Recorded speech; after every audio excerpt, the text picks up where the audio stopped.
ಎಲ್ಲರಿಗೂ ನಮಸ್ಕಾರ. ನಾನು ಈ ದಿನ ಯಜಮಾನ ಚಿತ್ರದಿಂದ ನಮ್ಮ ಮನೆಯಲ್ಲಿ ದಿನವೂ ದಿನವೂ ಚೈತ್ರವೇ ಎಂಬ ಹಾಡನ್ನು ಹಾಡುತ್ತಿದ್ದೇನೆ. ತಪ್ಪಿದ್ದರೆ ಕ್ಷಮೆ ಇರಲಿ. ಹಾಗೆಯೇ ನನ್ನ ಚಾನಲನ್ನು ಸಬ್ಸ್ಕ್ರೈಬ್ ಮಾಡಿಕೊಳ್ಳಿ.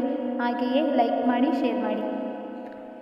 ನಮ್ಮ ಮನೆಯಲ್ಲಿ ದಿನವೂ ದಿನವೂ ಚೈತ್ರವೇ, ಬೆಳದಿಂಗಳ ಈ ಪ್ರೀತಿ ಕರಗಲು ಸಾಧ್ಯವೇ?